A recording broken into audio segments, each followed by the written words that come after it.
नमस्कार, मी संदीप चव्हाण आणि आपण पाहताय PCMC न्यूज। निवडणुका झाल्या आणि त्यानंतर प्रत्येक पक्षानं आपल्या पक्षासाठी चिंतन करायला सुरुवात केली। मग बैठका लागल्या, आत्मचिंतन झालं, मग कुठं आपल्या चुका झाल्या, कुठं आपण कमी पडलो, या अनुषंगानं या बैठकींमध्ये विषय निघाले। आता पिंपरी चिंचवडचंच उदाहरण घ्यायचं म्हटलं तर भाजपनं आपल्याच पक्षातील काही माजी नगरसेवकांसह इतर पदाधिकाऱ्यांवर कारवाई करण्याचा विचार केलाय आणि त्या पद्धतीचा अहवाल देखील पुढे पाठवलाय। खरं तर भाजपनं अगदी पुण्याच्या धर्तीवर, म्हणजे पुण्याची निवडणूक लागल्यानंतर जो काही निकाल लागला तो आपण सर्वांनीच पाहिला, अबकी बार सो पार असं म्हणत खरंच पुण्यामध्ये त्या ठिकाणी 100च्या वर भाजपनं जागा जिंकल्या। तरी देखील आपण कुठेतरी कमी पडलोय, आपल्या पक्षातच कुणीतरी बंडखोरी केलेली आहे, इतरांना मदत केलेली आहे। त्यामुळं तब्बल 69 जणांवर पुणे भाजपनं 6 वर्षांची हकालपट्टी त्यांची करून त्यांच्यावर कारवाई केली। आता अर्थातच ते लोण पिंपरी चिंचवडमध्ये येऊन थांबलं आणि पिंपरी चिंचवड भाजपनं देखील, आता आपण देखील आपल्या या पिंपरी चिंचवडमध्ये आपल्या पक्षात कुणी बंडखोरी केली आहे, कुणी इतरांना मदत केली आहे अशी नावं शोधून काढली आणि ती नावं निघाली जवळपास 40। आता या सर्वांवर कारवाईची टांगती तलवार आहे। यामध्ये जवळपास 15 ते 16 माजी नगरसेवक आहेत, तर 9 जण जे अपक्ष म्हणून लढले, तर इतर 17 जण ते वेगवेगळ्या पक्षांकडून तिकीट घेऊन लढलेले आहेत। आता या सगळ्या गोष्टींमध्ये पहिला प्रश्न मला असा विचारावासा वाटतो की अन्य पक्षातील लोकांवर कारवाई करण्याचा भाजपला अधिकार कोणी दिला? आता तुम्ही म्हणाल हा कसा काय प्रश्न होऊ शकतो? तर होऊ शकतो। त्याचं कारण असं की मुळातच भाजपमधून बाहेर पडून इतर पक्षांमध्ये प्रवेश करून मग त्या पक्षातून तिकीट मिळवून निवडणूक लढवलेले जे कोणी नगरसेवक आहेत त्यांच्यावर भाजप कारवाई कशी काय करू शकते? कारण की प्रश्न साधा आहे, मुळातच ते आत्ता तुमच्या पक्षातच नाहीत। बरं, ते असे आहेत का की ज्यांनी बंडखोरी केली आहे पण पक्षात थांबलेत, ज्यांनी अपक्ष म्हणून निवडणूक लढवलेली आहे पण पक्ष सोडलेला नाही आहे नंतर?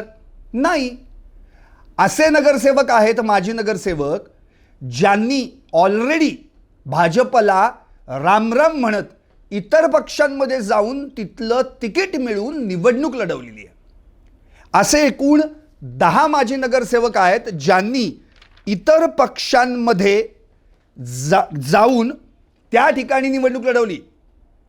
आता त्यांच्यावर भाजपला कारवाई करण्याचा अधिकार कसा काय पोहोचू शकतो? खरं तर जी काही 15-16 नावं आहेत त्यामध्ये जर आपण विचार केला तर अशी काही नावं त्यामध्ये निघतील की ज्यांनी ऑलरेडी पक्ष सोडला आहे। आता उदाहरणार्थ आपण जर घ्यायचं म्हटलं तर एक टप्प्याटप्प्याने जाऊयात। अश्विनी चिंचवडे या माजी नगरसेविका राहिलेल्या आहेत 2017 मध्ये, अर्थात त्या शिवसेनेकडून निवडून आल्या होत्या प्रभाग क्रमांक 18 क या जागेवरून, नंतर त्या भाजपमध्ये प्रवेशकर्त्या झाल्या। पण अर्थात या ठिकाणी 2026ला त्यांनी राष्ट्रवादीमध्ये प्रवेश केला कारण की तिकीट मिळालं नाही आणि यावेळी त्यांचा पराभव झाला। आता ऑलरेडी त्या राष्ट्रवादीमध्ये गेलेल्या आहेत, 2017 मध्ये त्या शिवसेनेकडून निवडणूक लढून जिंकून आलेल्या होत्या, दरम्यानच्या काळात त्या भाजपमध्ये होत्या। आता जर त्या राष्ट्रवादीकडून निवडणूक लढल्या असतील तर त्यांच्यावर भाजप कारवाई कशी काय करू शकतं? दुढे अश्विनी संतोष जाधव या भाजपच्या माजी नगरसेविका राहिलेल्या आहेत, 2017 मध्ये त्या निवडून आल्या 2 प्रभाग क्रमांक 2 मधून। अर्थात 2026ला तिकीट मिळत नाही, त्यांनी राष्ट्रवादीमध्ये प्रवेश केला पण त्यांचा पराभव झाला। आता ऑलरेडी त्या राष्ट्रवादीमध्ये आहेत, त्यांच्यावर भाजप कारवाई कशी काय करू शकतं? शारदा सोनवणे या माजी नगरसेविका राहिलेल्या आहेत, 32 भाजपमधून त्या निवडून आल्या होत्या, अर्थात 2017 मध्ये त्या जिंकलेल्या होत्या, पण 2026ला त्या अपक्ष लढलेल्या आहेत। आता अर्थात अपक्ष लढल्या म्हणजे त्यांनी पक्ष सोडलेला नाहीये, पण तिकीट मिळालं नाही म्हणून अपक्ष लढल्यात, अर्थात त्या पराभूत झाल्या।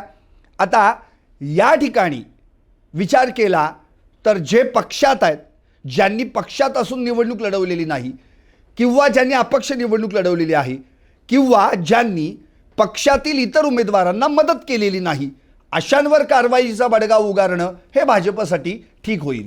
पण जे ऑलरेडी ज्यांनी पक्ष सोडून इतर पक्षांची तिकिटे मिळवलेली आहेत, निवडणुका लढवलेल्या आहेत, त्यांच्यावर तुम्ही कारवाईचा बडगा कसा काय उगारू शकता?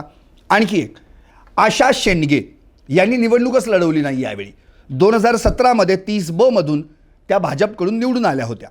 अर्थात मुळात त्यांनी निवडणूकच लढवलेली नाही आहे.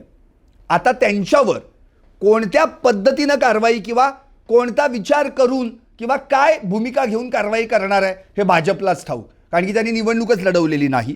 शिवाय खरं तर याच ठिकाणी आरक्षणाचा मुद्दा आपल्याला माहिती आहे की पुन्हा एकदा आरक्षणाचा मुद्दा समोर चर्चेला आला होता. आता या ठिकाणी काय झालं आहे तर मागच्या वेळी त्यांनी 30B मधून ओबीसी महिला आरक्षण पडलं होतं आणि निवडणूक त्या ठिकाणी त्यांनी लढवली होती आणि ती जिंकली पण होती. आता 30B मध्ये भाजपच्या महिला उमेदवार उषा मुंढे पराभूत झाल्यात, तर प्रतीक्षा लांघी जवळकर या राष्ट्रवादीच्या उमेदवार विजयी झालेल्या आहेत. सर्वात तरुण म्हणून नगरसेविका म्हणून त्यांची गणना देखील केली जाते. पुढे ज्योती भारती 2007 मध्ये या नगरसेविका राहिलेल्या आहेत. 2017 त्यांनी भाजपकडून निवडणूक लढली होती 22K मध्ये. आता त्यावेळी उषा काळे या राष्ट्रवादीच्या उमेदवार जिंकल्या होत्या आणि ज्योती भारती यांचा पराभव झाला होता. 2026 मध्ये त्यांनी अपक्ष निवडणूक लढवली, अर्थात त्यांचा पराभव झालेला आहे. इथं हे अपक्ष निवडणूक लढवलेली आहे म्हणून भाजप विचार करू शकेल. सीमा सावळे 3 टर्म नगरसेविका, खरं तर 7, 12, 17 या तिन्ही वेळा त्या निवडून आलेल्या आहेत. आधी राष्ट्रवादी, मग नंतर त्या भाजपमध्ये प्रवेशकर्त्या झाल्या. भाजपमध्ये त्यांनी निवडणूक लढवली, जिंकली. 2017 8A मधून त्या विजयी झाल्या होत्या. त्यांनी राष्ट्रवादीच्या सविता झोंबाडे यांचा पराभव केला होता. आता 2026 त्यांनी राष्ट्रवादीमध्ये प्रवेश केला, अर्थात त्यांचा पराभव झाला. पण त्यांनी ऑलरेडी राष्ट्रवादीमध्ये प्रवेश केलेला आहे, तिथून निवडणूक लढवलेली आहे. मग त्यांच्यावर भाजप कारवाई कशी काय करू शकतो? मुळातच त्या तुमच्या पक्षाच्या राहिलेल्याच नाही आहेत ना. पुढे आणखी जर आपण उदाहरण पाहिलं तर वैशाली जवळकर 2012 या नगरसेविका राहिलेल्या होत्या. 2017 29D या ठिकाणाहून त्यांनी अपक्ष म्हणून निवडणूक लढवली होती, त्यांचा पराभव झाला होता. त्यावेळी भाजपच्या चंदा राजू लोखंडे या विजयी झाल्या होत्या. आता 2026 काय झालं तर वैशाली जवळकर यांनी शिवसेनेमध्ये प्रवेश केला, अर्थात त्यांचा पराभव झाला. पण त्या जोडीलाच या ठिकाणी राजू लोखंडे म्हणजे जे चंदा लोखंडे आहेत त्यांचे पती हे यावेळी निवडणुकीला उभे राहिले, पण भाजपकडून नव्हे, राष्ट्रवादीकडून. त्यांचाही पराभव झाला आणि भाजपचे शशिकांत कदम विजयी झाले. वैशाली जवळकर यांनी ऑलरेडी शिवसेनेत प्रवेश केलेला आहे, शिवसेनेकडून निवडणूक लढवलेली आहे. या ठिकाणी वैशाली जवळकरांवर कारवाई भाजप कशी काय करू शकतं? राजू लोखंडेंचंच उदाहरण आपण घेऊयात. राजू लोखंडे यांच्या पत्नी चंदार लोखंडे या 2017 नगरसेविका राहिलेल्या आहेत, भाजपकडून जिंकून आल्या होत्या.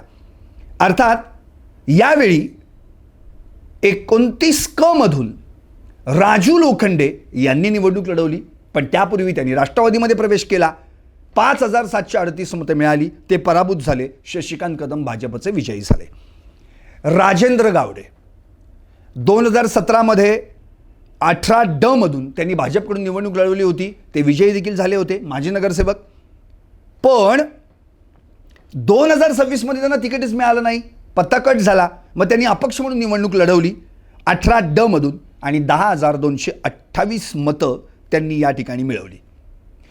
आता धनंजय काळभोर हे 2002चे माजी नगरसेवक आहेत. 2017 त्यांना भाजपनं तिकीट दिलं होतं, पण त्यांचा पराभव झाला होता. त्यावेळी राष्ट्रवादीचे राजू मिसाळ हे जिंकले होते. पण 2026 गणितच बदललं. धनंजय काळभोर गेले राष्ट्रवादीमध्ये आणि राजू मिसाळ आले भाजपमध्ये. राजू मिसाळ यांचा विजय झाला, धनंजय काळभोर यांचा पराभव झाला.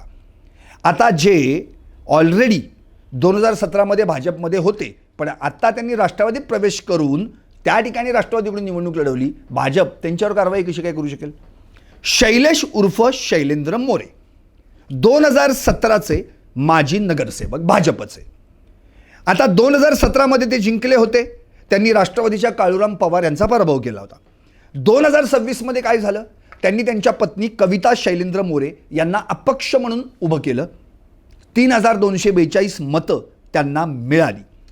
पण याच ठिकाणी खरं तर आपण पाहिलं तर जयश्री गावडे ज्या भाजपच्या उमेदवार आहेत आणि अर्थात 3 टर्म त्या जिंकलेल्या आहेत 7, 12, 17, यांचा पराभव झाला अवघ्या 21 मतांनी. आणि त्यांचा पराभव केलाय सविता आसवानी यांनी, ज्या राष्ट्रवादीकडून निवडणूक लढल्या होत्या. जयश्री गावडे यांना 9504 मतं मिळाली, तर सविता आसवानी यांना 9525, अवघ्या 21 मतांचा फरक. इथे कविता शैलेंद्र मोरे यांना मिळालेली 3242 मतं निर्णायक ठरू शकतात. भीमा बोबडे माजी नगरसेवक 2007चे, खरं तर 2017मध्ये त्यांची पत्नी अश्विनी भीमा बोबडे या भाजपकडून निवडणूक लढून जिंकल्या होत्या. त्यांनी शिवसेनेच्या शिल्पा साळवे यांचा पराभव केला होता. 2026मध्ये काय झालं, भीमा बोबडे यांनी आपल्या मुलाला उभं केलं, अक्षय बोबडे. आता त्यांना 1822 इतकी मतं मिळालेली आहेत, भले त्यांचा पराभव झाला. आता या ठिकाणी खरं तर भीमा बोबडे यांचा मुलगा म्हणजे यांचे पुत्र अक्षय बोबडे यांनी शिवसेनेत प्रवेश केलेला आहे. त्यामुळे तुम्ही शिवसेनेत प्रवेश केल्यानंतर त्यांच्यावर कारवाई कशी काय करू शकता. बाळासाहेब ओहाळ 2017मध्ये भाजपचे उमेदवार होते, ते नगरसेवक देखील झाले, जिंकून आले. त्यांनी राष्ट्रवादीच्या नवनाथ लोखंडे यांचा पराभव केला. पण 2026मध्ये त्यांनी शिवसेनेत प्रवेश केला. 14,187 मतं देखील त्यांना मिळाली. पण भाजपचे धर्मपाल तंतरपाळे यांनी त्यांचा पराभव केला. त्यांना 14,863 इतकी मतं मिळाली. इथे पण बाळासाहेब ओहाळ यांनी भाजपमधून शिवसेनेत प्रवेश केला आहे. पुढे अंबरनाथ कांबळे 2017मध्ये BJPचे नगरसेवक होते. 31 मधून त्यांनी निवडणूक जिंकली होती. त्यांनी राष्ट्रवादीच्या बाळासाहेब सोनवणे यांचा पराभव केला होता. 2026मध्ये काय घडलं, त्यांनी त्यांची मुलगी दीप्ती अंबरनाथ कांबळे यांना राष्ट्रवादीतून उभं केलं, म्हणजे राष्ट्रवादीत प्रवेश केला. आणि दीप्ती कांबळे विजयी झाल्या. त्यांनी मानसिंग अदियाल दुर्गा कौर या भाजपच्या उमेदवारात त्यांचा पराभव केला.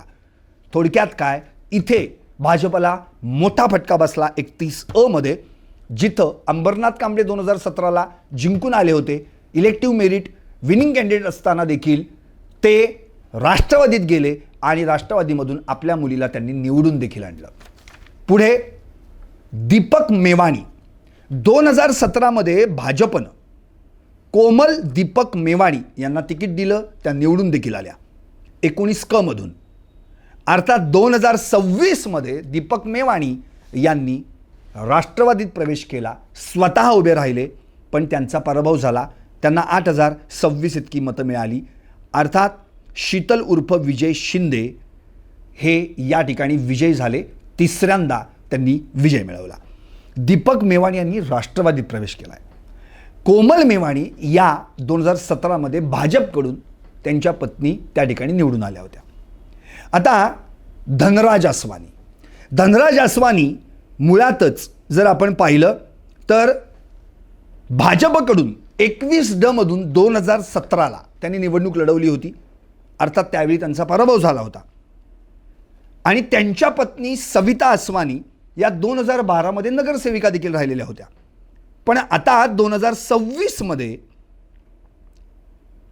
सविता आसवानी यांनी राष्ट्रवादीत प्रवेश केला आणि या ठिकाणी त्यांचा विजय झाला. म्हणजे अंबरनाथ कांबळे यांच्यानंतर धनराज आसवानी यांनी देखील भाजपला एक मोठा फटका दिला. अंबरनाथ कांबळे यांची मुलगी जिंकून आली, तर धनराज आसवानी यांची पत्नी जिंकून आली. अर्थात सविता आसवानी यांनी भाजपच्या जयश्री गावडे यांचा पराभव केला. प्रमोद ताम्हणकर 2012मध्ये हे नगरसेवक राहिले होते. खरं तर 2017मध्ये ते अपक्ष म्हणून निवडणूक लढले, त्या ठिकाणी त्यांचा पराभव झाला. राष्ट्रवादीचे विनोद नडे जिंकून आले. 2026मध्ये काय झालं, काही काळ भाजपमध्ये, पण नंतर त्यांनी आता 2026मध्ये पत्नी प्रतिभा ताम्हणकर यांना उभं केलं अपक्ष म्हणून आणि या ठिकाणी त्यांचा पराभव झाला. पण खरं तर प्रमोद तामणकर यांनी आपल्या पत्नीला अपक्ष म्हणून उभं केलेलं आहे, म्हणून कारवाईच्या माध्यमातून भाजप विचार करू शकते.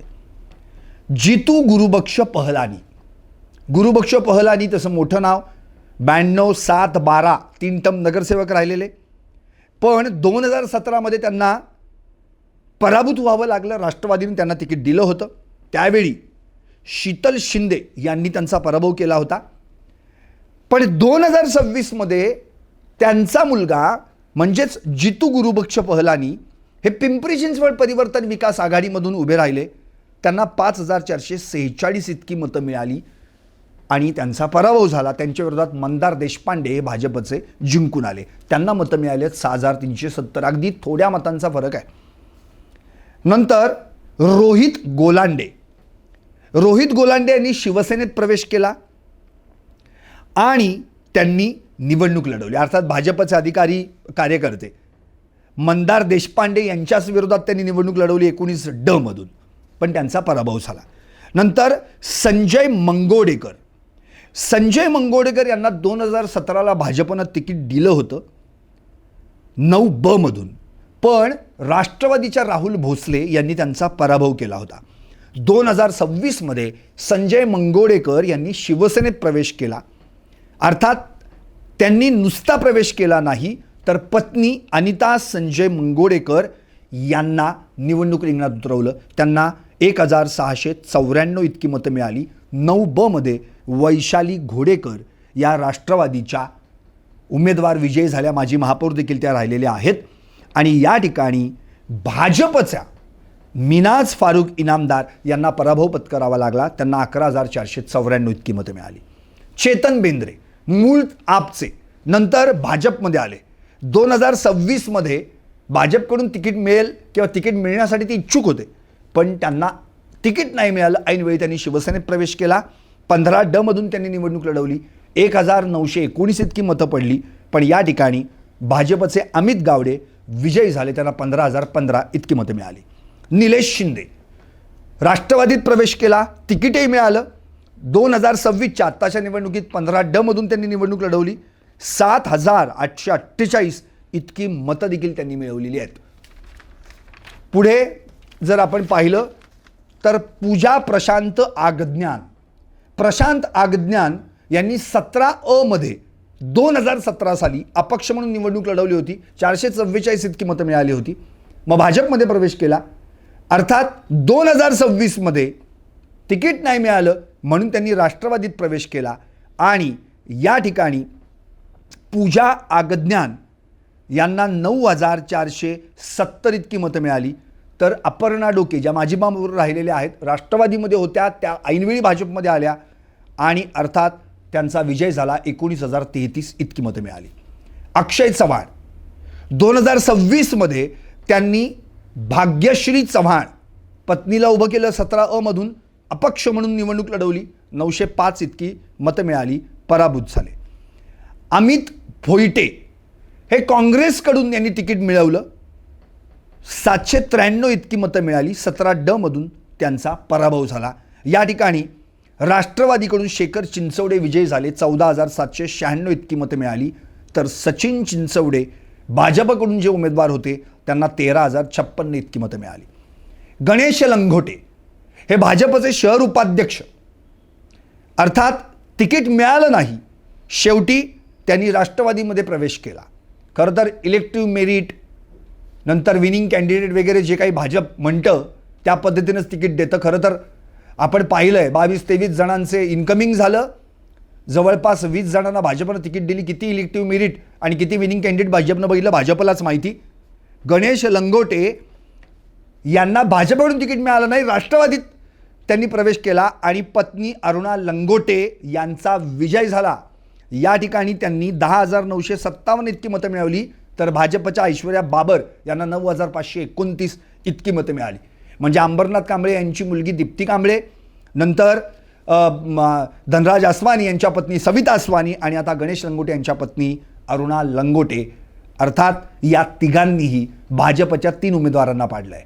खरं तर विनिंग कॅन्डिडेट, इलेक्टिव्ह मेरिट कुठे गेलं यावेळी, हा प्रश्न देखील भाजपनं विचारात घेतला पाहिजे. सारिका कसपटे 2026 त्यांनी आत्ताच्या निवडणुकीत राष्ट्रवादी शरदचंद्र पवार काँग्रेसमध्ये प्रवेश केला. 26B मधून त्यांनी निवडणूक लढवली. 14,377 मतं मिळालेली आहेत त्यांना. आरती चोंधे 20,237 इतकी मतं मिळाली. खरं तर ही लढत या ठिकाणी दोघींमध्येच होती. नंतर रेखा माने 2026 अपक्ष म्हणून निवडणूक लढवली. 943 इतकी मतं मिळाली. 23A मधून त्यांनी निवडणूक लढवली होती. या ठिकाणी भाजपच्या मनीषा पवार विजयी झाल्या. त्यांना 7,766 इतकी मतं मिळाली. अनिता तांबे 2026च्या निवडणुकीत तिकीट मिळालं नाही, शिवसेनेत प्रवेश केला. 8,459 इतकी मतं मिळाली. 27K हा जो प्रभाग आहे.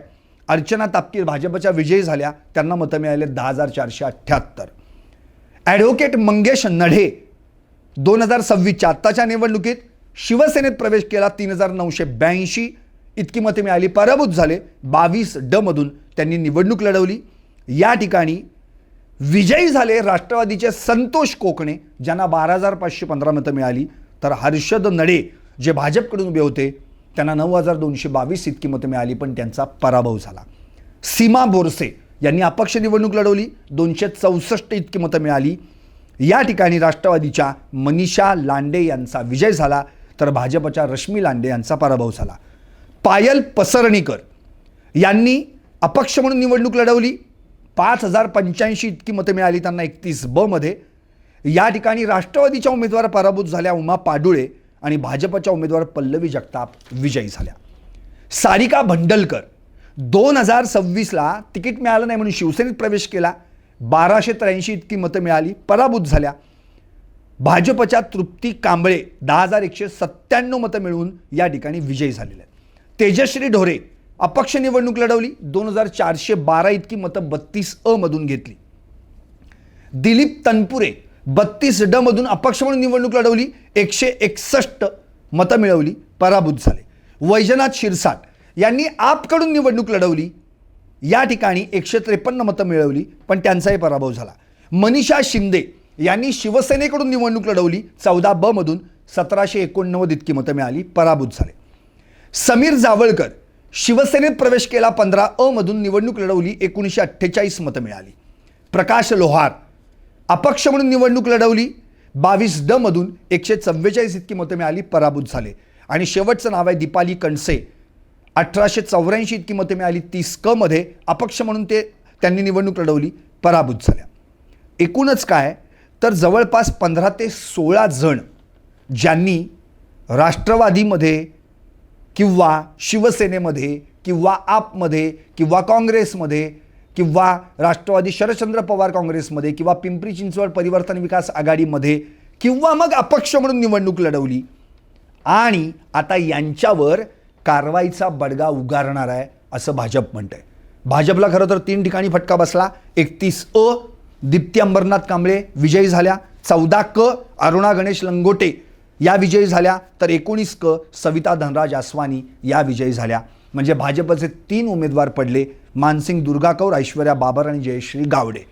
म्हणजे ज्यांनी ज्यांनी पक्ष बदलला त्यांच्यामुळे जो काही फटकार भाजपला बसलेला आहे त्या माध्यमातून जर विचार केला तर ज्यांनी ऑलरेडी पक्ष सोडलेला आहे, दुसऱ्या पक्षात जाऊन ज्यांनी तिकीट मिळून उमेदवारी मिळवलेली आहे त्यांच्यावर तुम्ही कारवाई काय करणार हा मोठाच प्रश्न आहे.